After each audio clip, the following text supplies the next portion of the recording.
Assalamualaikum warahmatullahi wabarakatuh. Hamdan salatan taimaini mutalazimaini biliktifa wal ikhtisar amma ba'du. Di bulan Rabiul Awal yang penuh berkah ini, bulan kelahiran Nabi Muhammad SAW, marilah kita perbanyak membaca sholawat kepada beliau. Dan marilah kita bergembira dan bersukaria dengan bulan kelahiran beliau ini. Karena di bulan kelahiran beliau ini, Nabi Muhammad SAW telah lahir ke dunia untuk membawa agama Islam disampaikan kepada kita semua. Perayaan Maulid Nabi besar Muhammad SAW adalah dalam rangka mewujudkan, merefleksikan rasa cinta kita kepada Nabi besar Muhammad SAW dengan memperbanyak membaca sholawat dan bersedekah. Bersedekah karena kita gembira atas kelahiran beliau, yang semuanya itu dilakukan atas nama cinta kepada Nabi besar Muhammad SAW. Sangat rugi jika ada orang yang kemudian menganggap perayaan Maulid Nabi Muhammad SAW sebagai sesuatu yang jelek atau dianggap sebagai bid'ah. Karena pada dasarnya orang tersebut tidak bisa merasakan rasa cinta yang direfleksikan melalui perayaan Maulid Nabi besar Muhammad SAW. Dan kemudian dia juga menyalahkan sesuatu yang pada dasarnya adalah kebaikan.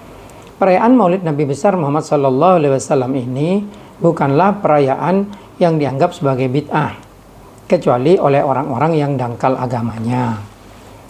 Kenapa? Karena perayaan Maulid Nabi ini bukan bagian dari syariat, tetapi merupakan tradisi dan budaya yang baik, yang di dalamnya berisi kebaikan pula. Ini tidak pernah dianggap sebagai syariat. Karena apa? Karena ini tidak diwajibkan. Dan kemudian bisa dirayakan dengan cara yang berbeda-beda. Ada yang dengan membaca Barzanji, ada yang dengan membaca Fihubbi, ada yang dengan membaca sholawat Nabi, ada yang juga membaca sejarah-sejarah beliau. Nah, hal yang seperti ini bukanlah disyariatkan di dalam Islam.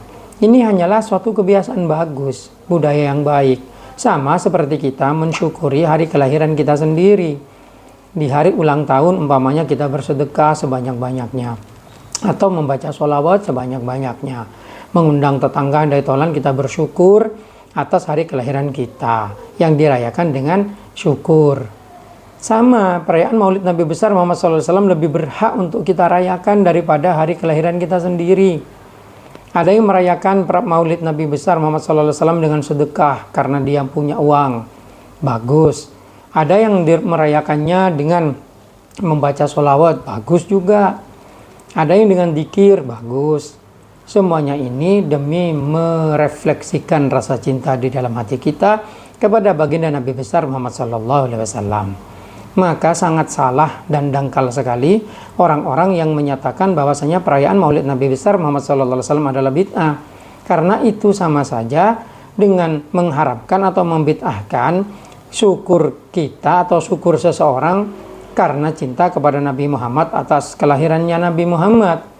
Dia menyalahkan atau membid'ahkan perasaan syukur yang direfleksikan dengan perbuatan bagus karena kelahiran beliau.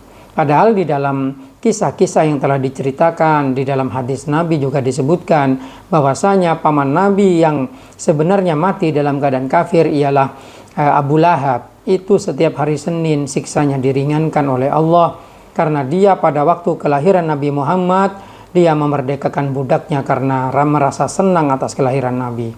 Itu sudah Abu Lahab itu yang banyak dosanya diringankan siksanya di akhirat oleh Allah. Karena Abu Lahab pernah merasa bergembira atas kelahiran Nabi Muhammad.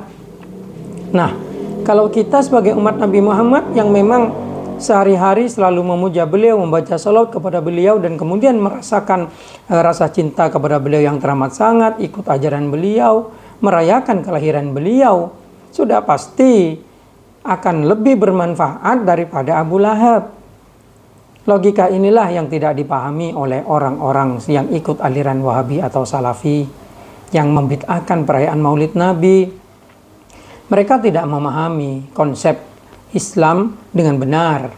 Mereka hanya melihat teks-teks dan itu pun mendangkalkan teks-teks itu sendiri sehingga mereka mendangkalkan agama.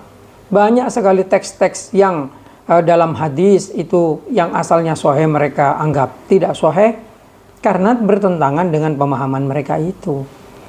Kecurigaan kita yang terbesar adalah aliran Salafi Wahabi ini, aliran Wahabi, Salafi atau apapun lah namanya yang membid'ahkan Maulid Nabi, itu sebenarnya adalah propaganda dari orang yang benci kepada Islam. Ya, dalam skala internasional itu perang proksi. Dalam skala internasional yang dibuat oleh musuh-musuh Islam agar umat Islam mengurangi kecintaan umat Islam kepada nabinya. Mereka mengharamkan perbuatan-perbuatan baik seperti perayaan Maulid Nabi, seperti juga tahlilan, seperti juga perayaan Isra Mi'raj yang mengenang hari ulang tahunnya sholat 5 waktu, dan lain sebagainya. Banyak sekali amalan-amalan yang sebenarnya bisa menambahkan keimanan, menumbuhkan kecintaan kepada Islam, itu mereka bid'ahkan. Sehingga patut dicurigai, karena dalam skala internasional ternyata Salafi Wahabi ini memang didanai oleh foundation-foundation internasional. Yang di dalamnya kemungkinan besar dalam tanda kutip terdapat misi untuk mendangkalkan akidah umat Islam di seluruh dunia. Ini patut dicurigai. Karena aliran Salafi Wahabi sendiri itu dalam ramalan Rasulullah itu sudah diramalkan sebagai tanduk setan yang muncul dari negara Najd. Dan ironisnya memang Salafi Wahabi itu muncul dari Najd. Nabi Muhammad SAW di dalam hadisnya pernah diceritakan bahwasanya Nabi Muhammad mendoakan negara-negara di sekitar Nabi. Seperti Yaman, Nabi Muhammad berdoa Allahumma barik fi Yamanina, Allahumma barik fi Syamina. Kemudian ada seorang sahabat meminta kepada Nabi wa fi Najdina ya Rasulullah. Nabi Muhammad tidak mau mendoakan Najd. Sampai diulang 3 kali fi Najdina ya Rasulullah. Lalu Nabi Muhammad menjawab, wa ma alaina bi Najd. Saya tidak ada hubungan dengan Najd. Hahuna tol'a qarnu syaitan, karena dari sana akan muncul tanduk setan. Dan ternyata 1400 tahun kemudian betul-betul muncul aliran Salafi Wahabi dari Najd yang mengajarkan bid'ah-bid'ah yang diarahkan kepada umat-umat Islam di seluruh dunia dalam amalan-amalan yang di dalamnya sebenarnya terdapat kebagusan-kebagusan, kemudian mereka bid'ahkan. Mereka anggap itu bid'ah. Mereka haramkan dengan tujuan mendangkalkan iman dan cinta kepada Islam, wabil khusus kepada Nabi Muhammad SAW. Tujuannya apa? Tujuannya, saya curiga memang tujuannya adalah untuk mendangkalkan atau merenggangkan umat Islam dari agamanya sendiri. Sehingga budaya-budaya kecintaan kepada Islam, kepada Nabi Muhammad, mereka usahakan untuk dihilangkan. Dan itu betul kenyataannya. Di mana-mana pun ada aliran Salafi Wahabi ini akan terjadi perpecahan di tempat itu. Dimanapun itu. Sampai terjadi peperangan. Seperti yang terjadi di Makkah dan Madinah di masa lalu. Yang awalnya itu dikuasai oleh Turki Utsmani. Dinasti Utsmani, Ottoman.